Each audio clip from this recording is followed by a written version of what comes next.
दोस्तों, अपनी इकोनॉमी में अमेरिकी डॉलर का प्रभाव और डिमांड कम करने के लिए भारत लगातार तेजी से बड़े कदम उठा रहा है और आज इस बात से कोई भी इंकार नहीं कर सकता कि हमें अपने इन कदमों में काफी बड़ी सफलताएं भी देखने को मिली। जिस पर बात करते हुए अब भारत के एक काफी महत्वपूर्ण केंद्र मंत्री ने एक बड़ा बयान दे दिया है जो इस बात को साफ करता है कि अमेरिकी डॉलर पर अपनी निर्भरता कम करने के लिए भारत किस तरह से लगातार कदम उठा रहा है और आगे हम कौन से बड़े कदम उठाएंगे जो अमेरिका के लिए किसी बड़े झटके से कम नहीं है। दरअसल दोस्तों, भारत के commerce and industry minister Shri Piyush Goyal ji ने शनिवार को एक काफी बड़ा बयान देते हुए ये बात खुलकर कही है कि उन्हें इस बात की पूरी उम्मीद है कि आने वाले समय में भारत के ट्रेडर और एक्सपोर्टर आसानी से दुनिया भर के दर्जनों देशों के साथ भारतीय रुपए में बिजनेस कर सकेंगे, जो भारत के लिए हर तरह से काफी अच्छा है क्योंकि इससे न कि सिर्फ भारत अमेरिकी डॉलर पर अपनी निर्भरता कम करेगा बल्कि हमारी अर्थव्यवस्था भी दूसरे देशों में डाइवर्सिफाई हो सकेगी, जो एक काफी बड़ा स्ट्रेटेजिक एडवांटेज है क्योंकि तब भारत पर कोई एक देश कभी भी प्रेशर नहीं डाल सकेगा।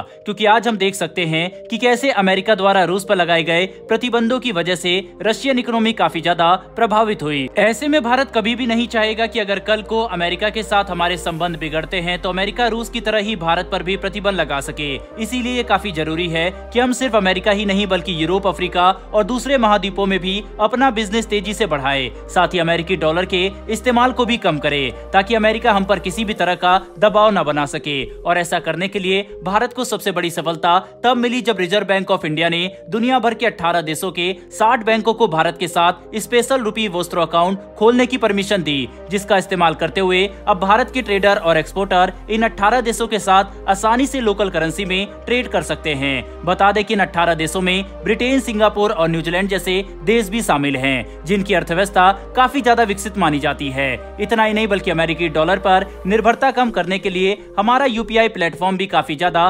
सक्सेसफुल रहा। यहाँ तक कि यूपीआई ने तो अमेरिका की क्रेडिट और डेबिट कार्ड कंपनियों के नाक में दम कर दिया है। साथ ही अब यूपीआई का इस्तेमाल दर्जनों देशों में भी किया जा सकता है, जिसे लेकर इस साल जनवरी में ही एक काफी बड़ी रिपोर्ट निकलकर सामने आई थी जिसमें इस बात का दावा किया गया कि अब दुनिया भर के 10 अलग अलग देशों में मौजूद भारतीय आसानी से यूपीआई का इस्तेमाल करते हुए भारत में मौजूद अपने दोस्तों और परिवारों को पेमेंट कर सकते हैं, जो यूपीआई प्लेटफॉर्म के लिए एक गेम चेंजर साबित होगा। बता दें कि इस अपडेट को लेकर काम काफी तेजी से जारी है और कुछ ही महीनों में इसे एक रियलिटी भी बना दिया जाएगा, जिसके सामने आने के बाद यूपीआई का प्रभाव पहले के मुकाबले कई गुना ज्यादा बढ़ सकता है। रेफरेंस के लिए आप आर्टिकल का स्क्रीनशॉट भी अपनी स्क्रीन पर देख सकते हैं। दोस्तों, इतना ही नहीं बल्कि केंद्र मंत्री पीयूष गोयल जी ने यह भी कहा है कि अपनी अर्थव्यवस्था की क्षमता को बढ़ाने के लिए आज भारत यूरोपियन यूनियन, ब्रिटेन और कनाडा जैसे देशों के साथ फ्री ट्रेड एग्रीमेंट को साइन करने के एडवांस स्टेज में पहुंच चुका है। यानी इन सभी देशों के साथ एफटीए किसी भी समय साइन हो सकता है। साथ ही भारत की बढ़ती आर्थिक क्षमता को देखते हुए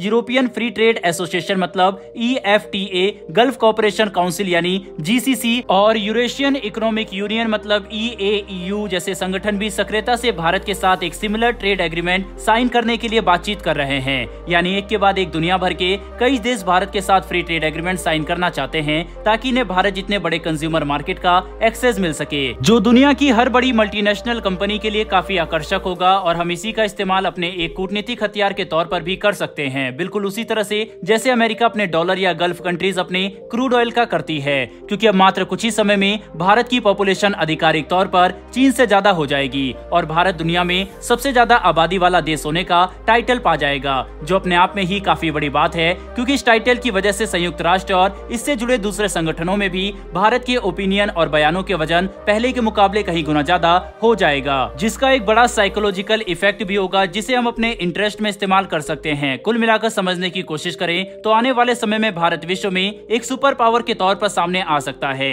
लेकिन ऐसा सिर्फ तभी होगा जब हम देश के अंदर रोजगार को बढ़ावा दें और लगातार अमेरिकी डॉलर पर अपनी निर्भरता कम करते हुए भारतीय रुपए को एक मुख्य धारा मुद्रा के तौर पर सामने लाएं, जिसके लिए भारत फिलहाल काफी बड़े कदम उठा रहा है, जो कि काफी अच्छी बात है। बहरहाल दोस्तों, इस वीडियो में इतना ही, लेकिन भारतीय रुपए की बढ़ती इस ताकत के लिए कमेंट बॉक्स में एक जय हिंद लिखना ना भूलिएगा। साथ ही हमारी आने वाली डेली वर्ल्ड अफेयर से जुड़ी ऐसी वीडियो के लिए चैनल को सब्सक्राइब कर बेल नोटिफिकेशन अवश्य दबा लें। फिर मिलेंगे ऐसी एक नई वीडियो के साथ। धन्यवाद। जय हिंद।